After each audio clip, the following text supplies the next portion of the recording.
Okay, good evening, everybody. It is 6 o'clock here on the west coast of the United States of America. That includes Lafayette, California. I'm Jeff Heyman, the communications analyst for the city of Lafayette, and it's my extreme honor to host this broadcast tonight. And this broadcast, in case you're wondering what you tune into, is the State of the City address by Mayor Susan Kandel. But we have a lot of other, we have entertainment, we have a Q&A coming up, and we have announcements from the Chamber of Commerce. And I want to thank them for co-hosting this evening with us. They're such a big part of our city, and it means a lot. And we usually do this, of course, in person. We have a nice dinner and honors are given, but a little different this year as it was last year. So the State of the City address will be given virtually. We'll get to that in a second. But first, I wanted to let you know that you can ask questions of the mayor as well as our city department heads. They'll be giving short presentations after the mayor's State of the City address. And you can simply use, there's a Q&A function at the bottom of the screen there, and you can use that to write your question in, and I'll be happy to then read it to the person that you want to ask the question to.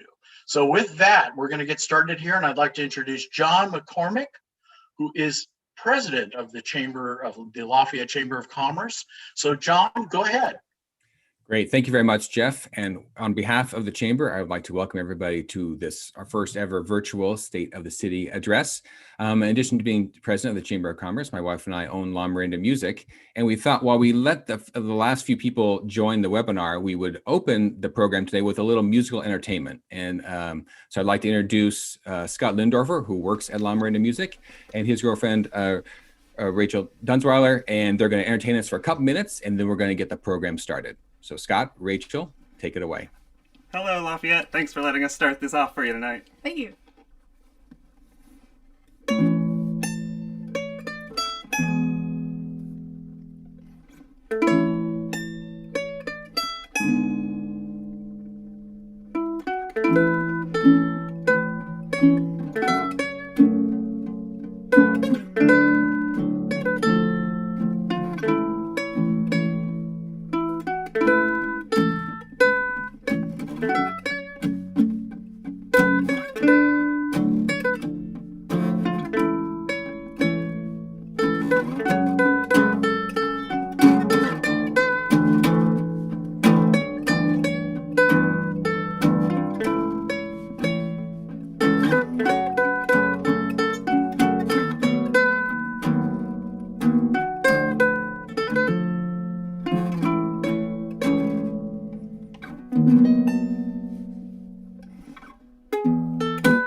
Thank you. Thank you.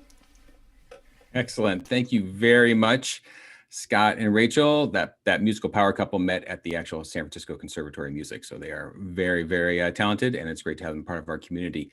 So again, for those of you that recently just joined, my name is John McCormick, and I'm happy to co-host along with the Chamber, our State of the City address. Now, normally this happens, as Jeff mentioned at the top, as part of the Business Person of the Year dinner that we normally have at the Lafayette Park Hotel. Clearly, we're not doing that this year, but we thought the State of the City address should go on, and actually we're able to reach a wider audience, which is really terrific. So before I introduce Mayor Kandel, what I'd like to do is just briefly touch on the four kind of key things that we're doing in the chamber this year.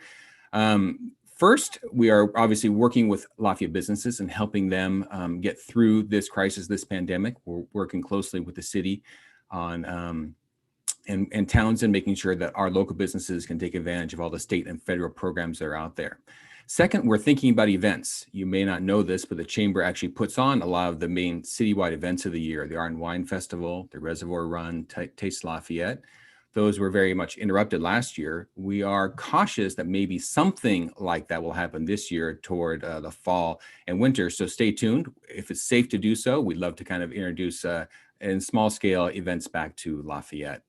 The third thing we're doing is we are working with the city on the general plan. We want to make sure that businesses are represented, have a seat at the table, and are part of a healthy Lafayette over the next 10 or 20 years. And then finally, we're also working with our own diversity, equity, and inclusiveness program to make sure that businesses know what it means to be inclusive, how it's good for business. And really, the people that work in Lafayette businesses are some of the most kind of diverse community that we interact with on a daily basis. And so it's really important for, I think, everybody to feel welcome. So with that being said, I'm going to turn the mic over to Mayor Susan Kandel. It's very exciting to have her join us for the first day of the city address. We were talking earlier, I know she and I both went to Cal, which is very exciting. She also apparently went to another university for her advanced degree, MIT, so that's not so bad as well. So Mayor, take it away. Thank you, John, and thank you for the music. That was really, really delightful. And yes, we get by with a little help with our friends, absolutely. So hello, Lafayette. This has been a year unlike any the city of Lafayette has ever seen before, and I'm hoping this will be the very first and the very last ever virtual State of the City for Lafayette. It has been a year full of challenges that have compelled our city government, community members, business and landowners alike to take actions to promote restoration, recovery, and most of all, resiliency. As I look back on all the actions the city of Lafayette has taken this year to address frontline issues, I'm so very proud of the strong leadership I've seen displayed by our city staff, our Lafayette police, but especially our community that calls Lafayette home. Today, I'd like to reflect on and share the actions the city has taken over this past year to address the COVID-19 global pandemic, Lafayette's dialogue on policing and our efforts towards achieving a more diverse, equitable, and inclusive Lafayette, our current situation involving the ongoing protests at El Curtola Bridge, our launch of our General Plan Advisory Committee, and then do some looking forward towards some other stimulus package from our government and how this might be best suited and used for Lafayette's recovery. And please, I will continue to answer questions honestly, straightforward, and as transparent as I can possibly be. This is the way that I conduct myself, and you can always count on that from me. First of all, I've been so impressed by the amount of flexibility, innovation, and thoughtfulness that Lafayette staff has put into their work over the past year to continue to provide safe, high-quality services to our community members and businesses, all now remotely. We are happy to hear that new legislation is being introduced in Sacramento, which will allow us to continue to conduct our city meetings remotely, or possibly even as a hybrid, as we start to reopen our city. Most of us are in full agreement that more community members are becoming involved and are participating in our meetings because we allow this remote access, which has always been a goal for us. So immediately after the shelter in place was announced last March, our staff came together under the leadership of City Manager Nirup Srivatsa, and all departments contributed to cut our expenses by $1 million and instituted a hiring freeze in anticipation of a revenue shortfall. Because of this quick action, so far our budget has remained solid, and we haven't had to make any more cuts, and we haven't had to tap into our reserves. I'm very proud of these fiscally prudent actions, which has resulted in our ability to now open up our job postings, and I believe we have some new hires ready to announce that provide critical support for our city. So as soon as the first stimulus package was announced from the federal government last year, the city set up a business assistance program where we hired Johannes Rangers, an extremely talented employee from our Townsend Public Affairs firm. He has personally successfully helped our local businesses and nonprofits navigate the complicated federal and state programs through the first 2 stimulus packages, bringing in over $1.5 million for our local businesses and nonprofits. We recently had the pleasure to rehire him to help with the more recent stimulus package, which has already helped 152 businesses representing 910 employees in the city. And so far, this has brought in an additional $232,000 for a total now of almost $1.8 million. And I want to shout out to our Chamber of Commerce, who recently made the effort to go door to door and make sure that all of our local businesses know about this program and encourage them to reach out. We're hearing that a new stimulus package may be announced in March, with one that may also help local cities directly. And we'll be working out how best to allocate these funds with the vision of reopening our strong city. And now I want a huge shout out to Casey Elliott from Townsend Public Affairs. He has been consistently providing us with up-to-date information from the state and federal government through the pandemic. This information has been thorough, timely, and hugely instrumental to our city to help us govern through this time. I believe that many of us on council believe this has been the best investment we have made these past years. Thank you again, Casey.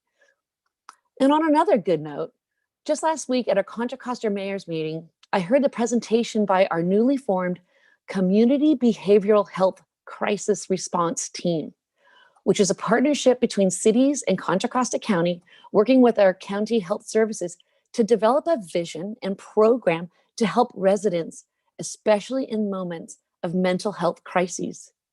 So why is this so good and important? During the past year, our nation grieved over the unjust killing of George Floyd and many others, including young Miles Hall in Walnut Creek, who was suffering a mental health crisis. So as we heal and learn and try to best evolve away from only sending police to handle mental health crises, we will hopefully soon have a county-wide response team trained to best handle de-escalations, as well as connect people in need to the services they need. We are very fortunate that our own city manager, Narup, is part of this very important work, and we look forward to hearing progress in the near future. I'm personally very optimistic that this will result in far better outcomes for so many people in difficult situations in our city and in our county. Our city this year also launched our Equity and Inclusion Task Force. We have had many meetings and a town hall in order to better understand the nature and the extent of the systemic racism that exists in our community. I know this is a difficult subject for us to face, and many don't think it even exists. But if each of us takes a moment to walk in each other's shoes and to experience what some of our residents experience as they tell us their real stories, it's very clear that we can and should do much better here in Lafayette. So our city has a 3-pronged approach. The first is through the schools, which reaches out to the parents and students. The next has been through the Public Safety Task Force, which addresses policing and will expand to include the Behavioral Health Crisis Response Team mentioned before as that program develops. And third is our Equity and Inclusion Task Force, which aims to address broader issues in our community. So far, our city staff has completed implicit bias training, and I look forward to extending this to City Council and commissioners. We are also working with the Chamber of Commerce to develop a system that encourages all of our businesses to foster a strong message of inclusion throughout our city. It is my hope that anyone who lives or even just visits Lafayette has the same experience that most of us have here, that we are a strong and caring community who accepts and appreciates all of the different people we encounter. And we treat everyone with the same dignity and respect that we all deserve. Are we there yet? I don't think so. Can we get there? Absolutely. So on a different note, I do want to take a minute to talk about the ongoing protests on the El Catrola Bridge over Highway 24. As I said at our council meeting on Monday, this is the issue that keeps me up at night. We all know that peaceful protests are protected by our First Amendment rights. What is different about this situation is that the protests have now lasted for 6 months, And we've been told that there's no end in sight, and that the neighbors are not happy that they continue to be impacted by the presence of the protesters. I consider this issue irregardless of what the protesters are protesting for. This will be an issue no matter what they are protesting. We have now engaged Senator Steve Glazer and Assemblymember Rebecca Bauer-Kahan, since the bridge is owned by Caltrans and is protected by the CHP, both state agencies. What is so frustrating to me is that we've had 2 assaults on the bridge that have led to charges filed with the district attorney. A flag was recently thrown onto the freeway from the bridge, which is frighteningly dangerous, and a reported sideswipe accident by a resident on the freeway due to a driver distracted by the protests on the bridge. We learned on Monday that it's a Caltrans policy to really not allow this type of activity on the bridge, and that affixing any item, including an American flag, is not allowed due to the real public safety concern that this is distracting to the drivers on the freeway. We also learned that the CHP does not think that we've reached a threshold of unsafe behavior in order to change what we are doing. So the city has very few choices before us, which we're pursuing. These include the possibility of moving the parking for the protesters away from the most impacted neighbors, but still allowing them access to the bridge, encouraging and helping the CHP to keep track of the incidences on the bridge and on the freeway, including incidences over the past 6 months since they've been there. Assemblymember Bauer-Kahan mentioned that the legislature could pass a law to make protests and any other activities on Caltrans bridges illegal, but this would take a lot of time to create, get support, and pass through the legislature. Another idea that Caltrans is looking into is to put some sort of visual barrier like slats through the chain link fence in order to reduce the possible distractions due to activities on the bridge. Like I said, this is a very complicated issue, and we're trying to find solutions that would be acceptable for everyone. And it's encouraging that we have the support from our senator and our assembly member. Please, if you witness any incidences on the bridge or on the freeway, reach out to the CHP Dispatch Center, and please feel free to reach out to me as well. We are trying to keep track of these things as part of the city as well. And if you witness any incidences off the bridge, please report them to the Lafayette Police Department. Our city manager, city attorney, police chief, and I have been working very hard on this issue, and we need to get all the information we can get to better to understand and resolve any issues. I thank you for your support and for your help. So on a brighter note, we've successfully launched the General Plan Advisory Committee last year. Our last general plan update was 20 years ago, and we're starting to update this very important document now with our new collective consciousness in 2021. The first very difficult task this group will undertake is to update our housing element. As many of you have heard, the State Department of Housing and Community Development, or HCD, has determined that the Bay Area needs to add 441,000 new housing units, with the majority of these being affordable units. This is a huge increase over the prior cycle. This total number gets handed to ABAG, the Association of Bay Area Governments, and then distributed to all Bay Area counties and cities. In the most recent draft, the city of Lafayette has been allocated 2,100 housing units to build between 2023 and 2031, which is an 8-year cycle. And of these units, almost 1,300 of these need to be moderate and affordable. So to give some reference, Lafayette currently has a total of 10,000 housing units. So they're expecting us to grow by 20% in 8 years, with 60% of these affordable and moderate. So to be honest, we've never in our history had this amount of growth, especially in the affordable category. Also, the only tool set we have today to build affordable housing is to build far more market rate units and expect that the developers will build a small fraction of affordable units as an incentive. I have, as a council member, been challenging these huge new quotas along with other local electeds across the state of California. There's already a lawsuit against ACD and Sandag in Southern California, and multiple city appeals against the high allocations in Los Angeles. Southern California is about a year in front of us in this process. What is now interesting is that the YIMBY Association, which is Yes in My Backyard, the same group who has also spoken at some of our Lafayette City Council and Planning Commission meetings, has recently filed their own lawsuit against HCD complaining that the housing allocations are too small in the Bay Area. So no matter what, the topic is hot and challenges now in all directions.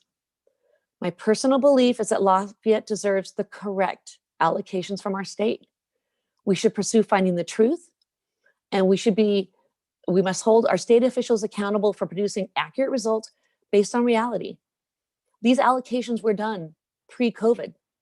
So it seems very reasonable to include the effects of the pandemic on our new reality of remote work and education, plus the results of our recent census, where it is known that California is actually losing population in their projections. Our city council, by every measure, is dedicated to do our fair share to provide affordable housing. I truly wish we had more tools and more support to actually build this housing instead of the only method available right now, which is to overbuild market rate housing to get a few affordable units. And I wish we had more local control to build the right kind of affordable housing that we really need, one that is more equitable and inclusive, that is even required now by state law. So on a local level, there's going to be an upcoming neighborhood outreach meetings about the general plan and the housing element. Please look out for these notifications, and I encourage you all to get involved and be involved. And to be informed. To be candidly honest, like I always strive to be, the City Council and Planning Commission last fall had a meeting where we chose to study the upzoning of our BART parking lots to build 825 or more units where we, without replacing any BART rider parking, because the state law for the BART parking lots doesn't require it. In addition, we are studying changing almost all of Deer Hill Road from single family housing to 3 to 4 story multi-housing units, extending the neighborhoods into the neighborhoods north of Deer Hill Road. We're also studying allowing 5 to 7 story or higher buildings in our downtown, as well as possibly removing some of the protections of our retail districts in our downtown core. We're studying these in order to allow building the 2,100 housing units required by our new RHNA allocations. To be clear, we are not required to build them. We just need to make these areas available to be built by passing higher density zoning to allow more units to be built in these areas. So we must also think of all this growth along with some of the possible new state laws trying to be passed this session, which are aimed at eliminating single family zoning in the entire state of California. In particular, there are 2 new laws that will impact Lafayette. First is SB 9, which would allow splitting of any single family lot and allow building of 6 units on each, for a total of 1 house into 6 units. Next is SB 10, which will allow 10 unit buildings by right in our single family neighborhoods near BART. If any of these topics interest you and you want to get involved, I would encourage you to sign up for the notifications for our General Plan Advisory Committee. And you could do this by going to our City of Lafayette website and go to the quick link called General Plan Info. This will have all of the information you need, plus you can sign up for notifications. If you can't do this, literally just please reach out to me at skandel@lovelafayette.org, and I can help you get the notifications and get you information on how to best get involved. So in terms of looking forward to reopening our city, I met just today with the mayors of Orinda and Moraga, and we are hoping to add to the agenda to our March Tri-Cities meeting a discussion of how we've been helping our cities survive during the pandemic and shutdowns, as well as discuss good ideas and best practices for reopening. We are looking for community feedback, so please reach out to us with all your good ideas on how to best reopen our city and bring these ideas to the Tri-Cities meeting next month. So lastly, I encourage you, all of you, to continue to shop at our local Lafayette businesses and make a goal like we did in our family to eat out or get takeout at least once a week from one of our fabulous restaurants. If we make this effort, we really will help everyone survive this crazy time. And while you're doing this, definitely don't forget to love a little more, try to be a little more patient and forgiving when dealing with each other. We've made it this far, and I'm hoping very much that we can all get vaccinated sooner rather than later if our nation can ramp up the supply as they're trying so hard to do.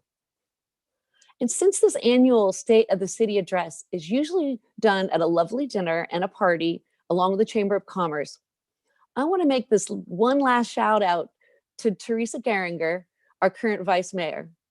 Teresa, I have this lovely bottle of champagne for you and me next year at your State of the City. And I'm hoping very much that we and the rest of our great new city council, including Cam Burks, Carl Anduri, and Gina Dawson, will be toasting in person next year and celebrating this wonderful community that calls Lafayette home. So thank you, everyone. And I look forward now to hearing from our department heads and the reports to you on the state of our city. Thank you. Excellent. Well, thank you, Mayor. Very nice and very informative. Really, really do appreciate it. So as the mayor mentioned, I'd like to next turn over to Jeff Heyman, who's going to do something we don't normally do in our State of the City address. We're going to be able to hear from the department heads of Lafayette. So Jeff, take it away. Well, thank you so much, John. And I want to thank Mayor Kandel for a very, very good and thorough speech. I learned a few things myself there, so I'm sure our residents really appreciated it. And I want to give a shout out to everyone who's tuning into this. We have over 100 people who are participating in this State of the City address. Between our YouTube channel and here on Zoom, we have over 100 folks who have attended. So we really appreciate our residents and curious onlookers and people from around the area who've tuned in. So like John and the mayor said, what we're going to do now, I want to give you a little heads up, is I'm going to introduce the heads of our city department as well as our city manager, and they will give a very brief overview of what their department does, what operations in the city, and then we're going to give you a chance to here. Okay, we're going to give you a chance to ask them questions. So why don't you think of some questions now that you'd like to ask the various city departments, and you can do that by using the Q&A button down at the bottom of your screen. We have a number of questions that have already been asked, and I'll be reading those to folks in just a second when I introduce them. And also, I want to let you know there's going to be more musical entertainment, so don't go away. The evening's just getting started, so stay tuned. So now I'd like to introduce our city managers. First off is Nirup Srivastava, our city manager. Then Tracy Robinson, who's the Administrative Services Director. Ben Aldred, our Chief of Police. Greg Wolf, the Planning and Building Director. Mike Moran, Engineering and Public Works Director. And Jonathan Kataganahi, our Parks, Trails, and Recreation Director. So with that, Nirup, if you'd like to start and give a little overview of the city, and then we will take some questions from, then we'll hear from the others and we'll take it from there. Thank you, Jeff. I just have to say Mayor Kandel is a tough act to follow. So the expectations are high. And for the folks who are listening, hello. Jeff has given us only 90 seconds each. So this is like speed dating. You're going to get to know us in a very short period of time. So I wanted to introduce myself. Good evening. My name is Nirup Srivastava. I'm your city manager. I have worked for the city of Lafayette for over 27 years, mostly as the planning director. I was appointed city manager in 2019. I have the honor and privilege of leading the best city staff in the state of California. We have 42 dedicated, energetic, hardworking, full-time employees, and we operate with a general fund budget of $14.5 million and an overall budget of about $36 million. Besides serving the city council, my staff and I serve 17 commissions, committees, and task forces, which comprise of over 120 volunteers. Lafayette is a volunteer-rich city, and we're so grateful for that. We were asked to talk about something you may not know about our departments or about us. So what you may not know about the Lafayette City staff is our annual holiday tradition, where we adopt a few families, and through bake sales and fundraising, we collect enough money to fulfill the wish list of all the families that we adopt. And finally, we live every day by the motto, Love Lafayette. Over to Jeff. All right, thank you, Nirup. That's great. So next up, we have Tracy Robinson, our Administrative Services Director, to tell us something about her department. Hi, everyone. As Jeff mentioned, my name is Tracy Robinson. I have worked with the City of Lafayette for almost 21 years. It'll be 21 years in May. And my department, I mean, all of the departments of the City of Lafayette are very important, but I kind of like to joke that none of them could do their jobs without my department because we are responsible for the money and the people. Basically, my department is responsible for human resources, finance, which includes the budget. So we do payroll, we pay the people, we pay the bills, we collect the money. Obviously, that's very important in running the city. In addition, the department is responsible for IT. We're responsible for insurance and risk management. Also under administrative services is the Department of the City Clerk. Many of you may know Joanne Robbins, our rock star city clerk, who is responsible for the care and feeding of the council. She's also the one that coordinates all of the agendas for the city council meetings, and that's a big job. And also now responsible for communications. So Jeff is also part of our department, and in the last couple of years, we've really ramped up what we're trying to do is to communicate out to all of the residents, and Jeff's really made great strides in doing that. And so the thing that you might not know about our department is the city clerk, Joanne, she can actually marry people. So I'm not sure we've actually ever had a wedding at City Hall. One time we dressed the City Hall up for Halloween as a Vegas chapel, but I'm not sure we actually did any real weddings, but that's what we do. All right. Thank you, Tracy. Thanks for the shout out. And I didn't know that Joanne can marry people. We're learning all kinds of stuff tonight. That is fantastic. Okay. Our Chief of Police, Ben Aldrett, is up next. Good evening, everyone. I'm going to start off by thanking all of our citizens and residents, our business owners during the COVID-19 restrictions. We had a lot of great cooperation from our community trying to adhere to the county health order and the rules that applied. And with the small police department, if we didn't have that support from our community, we can't do it on our own, like many things here in the city. So thank you for that. Want to talk about a few things. I've been here since March of 2018 and replaced Eric Christensen back then. And it's been a real pleasure to be your police chief now for almost 3 years. We've had a lot of unique challenges. A lot of those things are in the area of emergency preparedness. We've had public safety power shutoffs. We've had a fire. And looking at how our city can be better prepared for the future. And so underneath our Emergency Preparedness Commission, we're proud of a lot of our accomplishments, whether it was sending out the Loma Linda Residents Guide for wildfire preparedness evacuation, to PSPS preparation. We've set up many of our intersections so they can support being powered by a generator. So during power outages, we can ensure traffic safety. Jeff can probably talk more about this, but we now have our own AM radio station to put out emergency broadcasts for areas of our community that may have limited cell phone connections during an emergency. And alertwildfire.org. I encourage you, if you're on, to go to alertwildfire.org. It's a program right out of the University of Nevada, Reno, in support with other universities to have early detection wildfire cameras. And starting in November 2019, we didn't have any in this county. And we now currently have over 25. Some are not visible on the public facing side because of residents' support and letting us put on their property.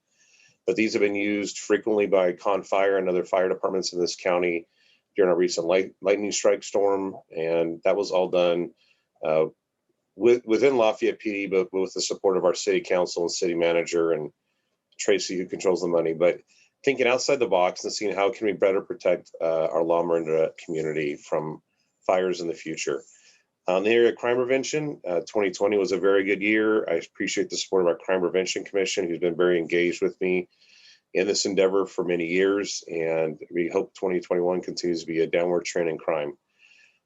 Really looking forward to going into this year is looking for additional opportunities for community engagement. 2020 really slowed a lot of that down during COVID-19, during a time where realistically, your police department needed to be out there more, engaging in the community with the challenges that we were facing.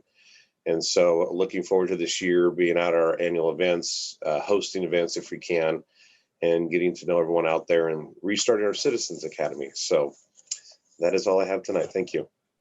Thanks so much, Ben. Great report. Okay, up next is our Planning and Budget Director, Greg Wolf.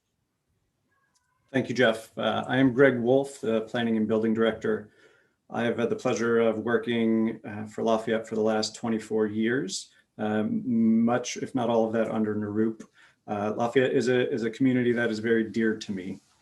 Our department has very dedicated in-house planning staff that are responsible for current planning and long-range planning.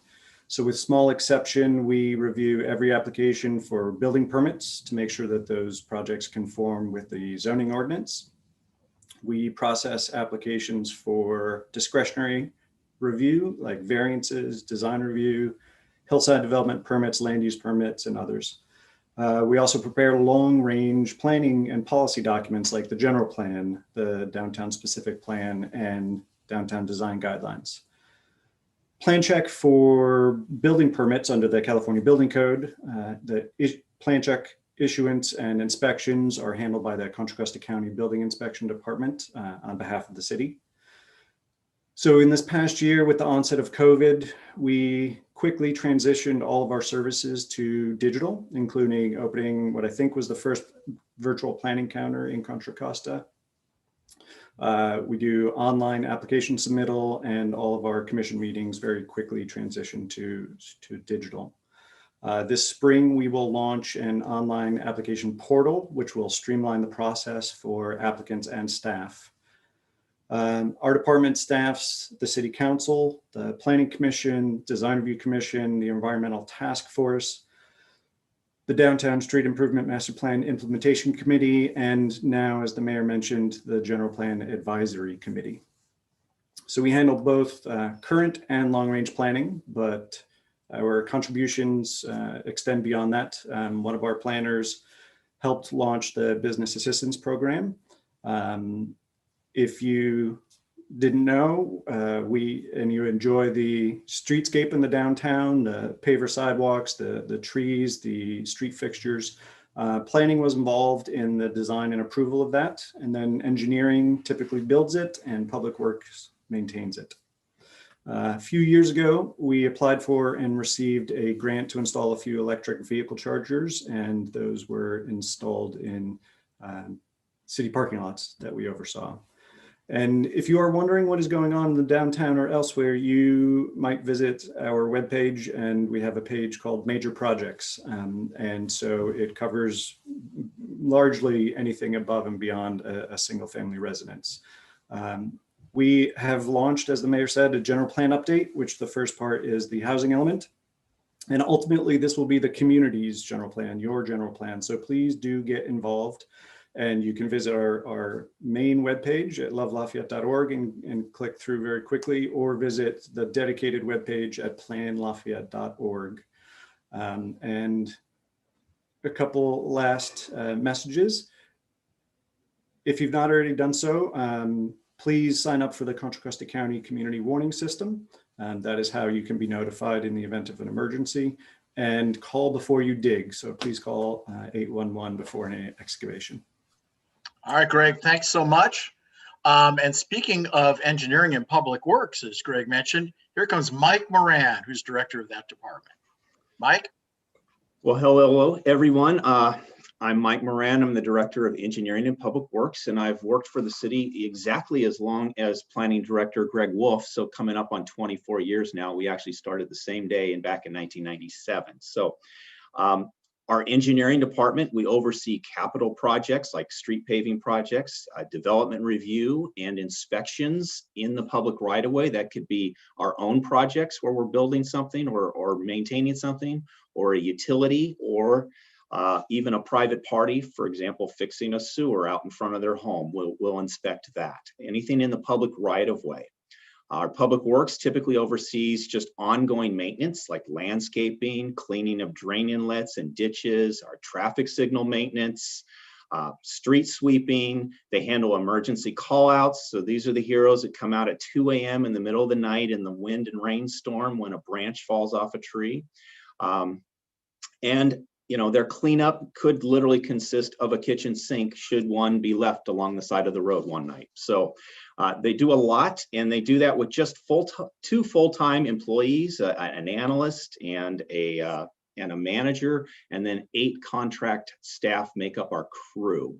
That same Public Works umbrella also oversees our Lafayette Library and Learning Center and police station maintenance. So, and very similar, we have 2 regular staff, a maintenance worker and a manager, and they're supplemented by 7 part-time contract staff. So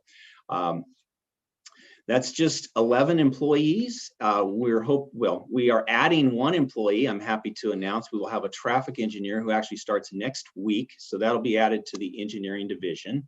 And of this group, we also oversee the Transportation and Circulation Commission, as well as the Creeks Committee. So we staff those 2 entities as well.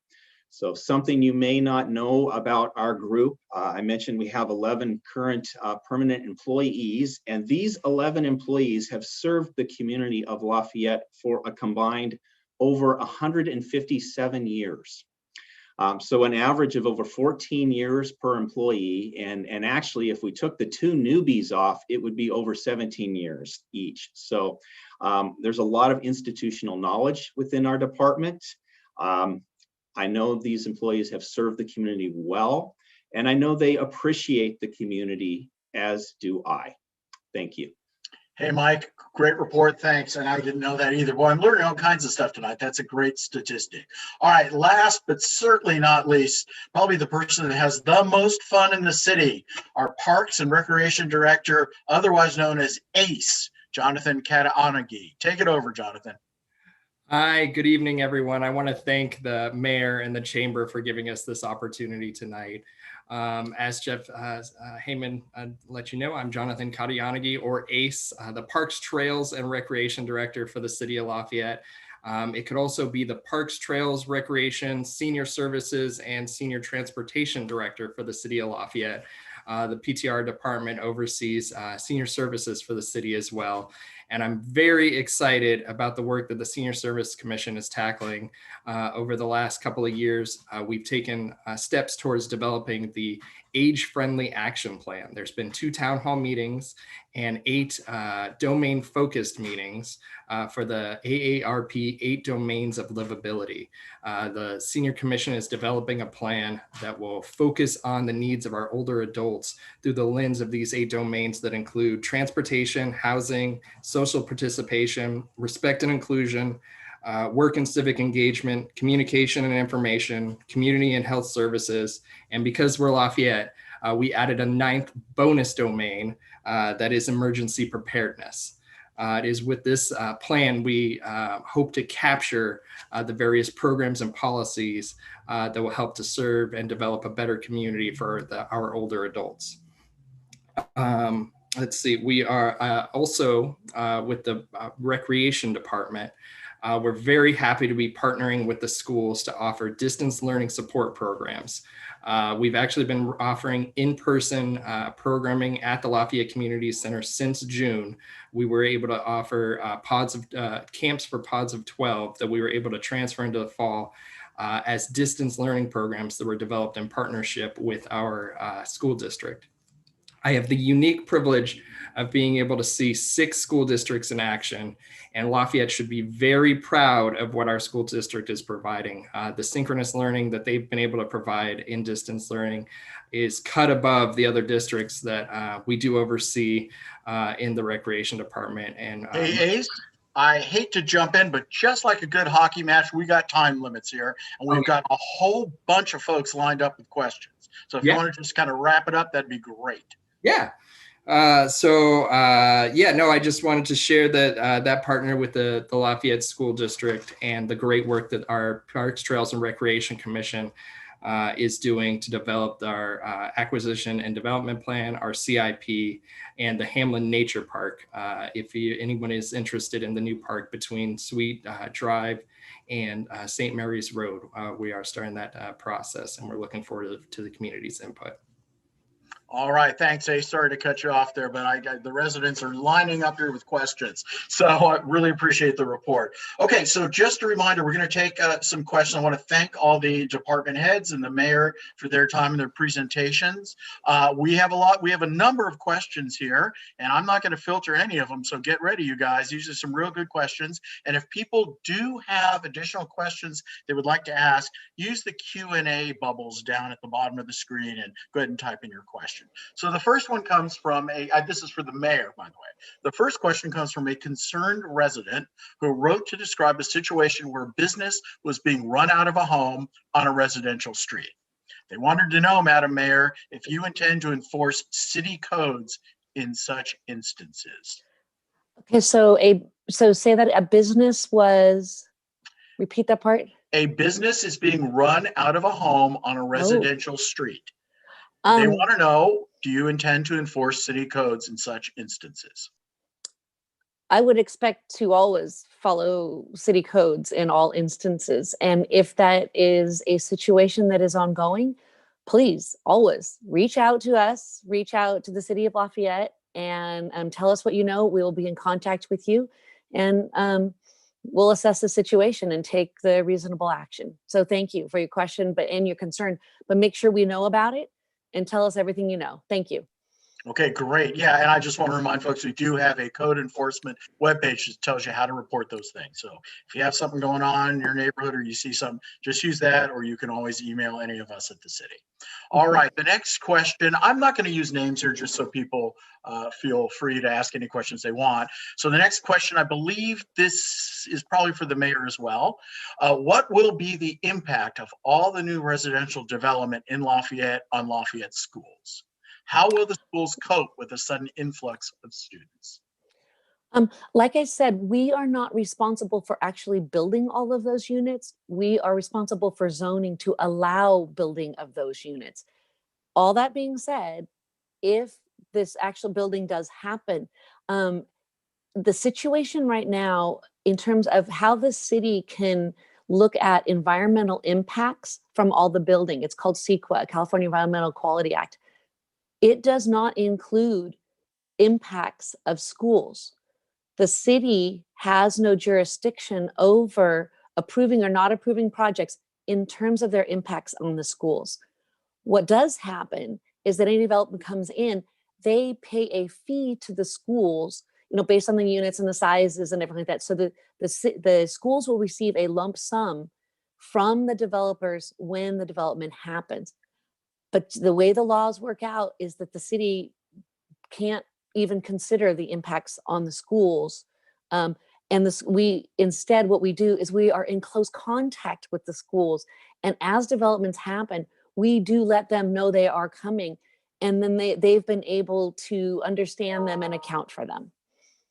So I would encourage, if anybody else has anything to say about that, Narup or Greg, please add in. You described it very well. The limitations under state law, we as an environmental review can assess it, but state law stipulates that provided that the developer pays the impact fees, that is considered full mitigation. Okay, excellent. I just want to give a shout out to Scott and Rachel, our musical entertainment. If you can give us about 5 more minutes, we will get you on before the top of the hour. So stand by. Okay, let me do a little follow up on that. It's not that we don't care. We're not allowed to care. If that makes any sense. I just want to make sure that we do care about the impacts on the schools, but as a city, we're not allowed to do anything. So. Okay, very good. All right, the next question, I'm not sure who this is for, but I'll tell you what, I think maybe our city manager might handle this one. This is from an attendee. Last I heard, our RHNA allocation, we may want to explain what RHNA is. Our RHNA allocation was 1,660 units. How did it go up to 2,100? That's a great question. Back in December, to take a step back, Regional Housing Needs Allocation, or RHNA, is the number of units that the state of California assigns to the entire state, to all the 400 plus cities and the counties. in December, we were told that our allocation would be 1,660 units, but that was a preliminary draft allocation. The Association of Bay Area Governments, which is our Bay Area regional planning body, analyzed the data more and added more factors. And in late December, we were told that the criteria had been changed and that our new numbers could potentially be 2,100. Just want to say that it's still somewhat of a moving target. We currently are planning for 2,100, but the process can go on for a few more months, and we will have a final draft, I believe, in the spring of this year. Okay, very, very good. Thank you for that. All right, the next question is, well, no question at all, but someone writes to say, thanks to Mayor Kandel for a very informative presentation. Oh, thank you. All right, yeah. Now this next question is a little complicated, so I'm going to read it. I'm very concerned about the terraces. I think this is for the mayor. I'm very concerned about the terraces and how the Release Valley residents will get to Stanley and or the other side of town during and post construction. Fire and road safety are paramount to these concerns. What fire and road data were used to support the development of a 315-unit apartment complex at the busiest intersection in Lafayette? And who can we write to have this project reevaluated under current fire standards? I will do my best. So the project was approved. It went through with an addendum EIR with the traffic study that was voted on by council and approved on, that it was acceptable, and that's why the project is approved. And right now there is a lawsuit that is ongoing, and we can't really say much until that lawsuit is finished or completed. So I'm not sure how I would respond any more to that question. If anybody else wants to add, please. Well, I will just say, we have a lot of questions and it's coming up at the top of the hour. One of the things that the writer asks is who can they write? And they can write our planning director, Greg Wolf, to with any other questions. All right, the next question here is, Mayor Kandel, please explain in more detail the multi-unit residential propositions which call for 6 units per lot in our neighborhoods. Who is sponsoring? I'm guessing developers are at the heart of this, but it would be devastating to our neighborhoods. It's the state legislature, and it's our Senate Pro Tem Atkins that is bringing up this bill, SB 9. And the way that it is framed is that any single family unit, a single family zoned housing site can be split into 2. And because of our ADU laws, so you can split into 2. So one house goes split into, and you can build an ADU and a junior ADU on each side. And so each lot can be split in half and then 3 on each side. That's how it goes from 1 to 6. It's not exactly 1 to 6, it's actually 3 to 6, because right now the ADU laws are that we can build an ADU and a junior ADU on pretty much any single family zoned parcel in the state of California already. This just doubles it. Okay, great. Thank you. You know, we have a lot of questions and we are running out of time. So I just want to let people know that if we don't answer your questions here, I have just copied them all and we will get you some answers. I don't know if I have everyone's email address, but you can always email me. It's jheyman@lovelafayette.org, letter J, HEYMAN. Okay, one question we have here is pretty simple one. Well, maybe not. What is the toughest issue Lafayette is dealing with? What is the most positive issue Lafayette is dealing with? Anyone positive want to one, that one? The positive one is the stimulus packages that we've received, plus the possibility of this next one that could make a real impact to our city and our businesses. I think if it comes through, so far we've done great with all the stimulus packages. I hope everybody personally has been able to collect the unemployment. I know that's been an issue. But these packages really do make an impact on our city and the people in our community. And so that is And we're trying to make the best of those opportunities for everyone. And so if you're a business that has not reached out yet, please do so, or a nonprofit, please reach out to us and we'll try to help you navigate these things. So the toughest one for me right now is El Cachola Bridge. It's hard. It's an issue and it's only because, if everybody got along, we would have no issue. But we do have people that feel like they're impacted, and we've got protesters that are allowed to be there. So it's a tough issue right now. I hope we can get a nice solution for everybody. Okay, great. I'm going to kind of summarize these because we're really just about out of time here. One question is, how does the fire department keeping track of neighborhoods that have yards with very tall grassy weeds? Mike, do you want to just talk about that for 20 seconds? I mean, honestly, the fire department does do some surveillance and reconnaissance, but mostly it's based on complaints. It's usually complaints about your neighbor. And if that's the case for you, I would just ask you to please talk to your neighbor first, because that may help.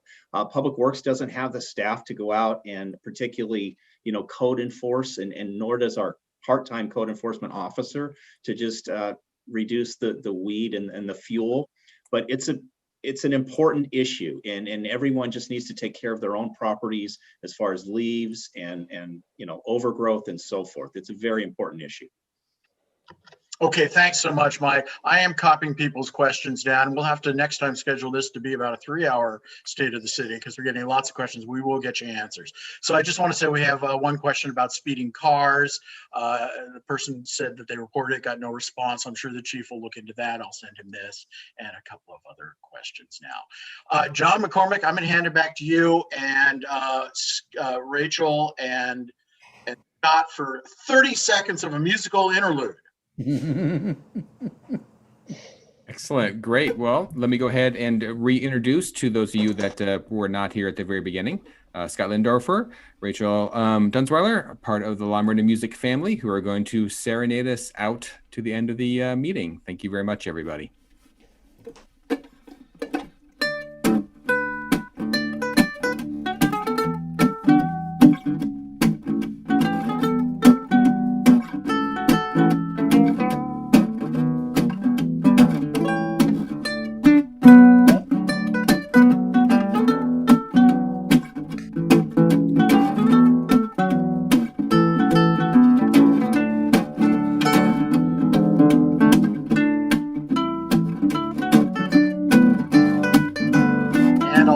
Opportunity with some nice background music. Just thank everyone for joining us this evening. It was a great evening, and the 100 more people that joined us, we really appreciate it. Thank you to our city staff, and thank you, Mayor Kandel, for a great presentation. Jay, I'm sorry we don't have time for any kind of chamber announcement, but we know where to find you. We know what the chamber does for the city. We'll see you online. So in the meantime, thanks again for joining us. We really appreciate it. And if you have any questions, go ahead and email us at the city. You can find our email addresses. On behalf of Mayor Kandel, the Chamber of Commerce, and all the city staff, thank you very much. I'm Jeff Heyman. Have a great evening, everybody. We'll see you next time.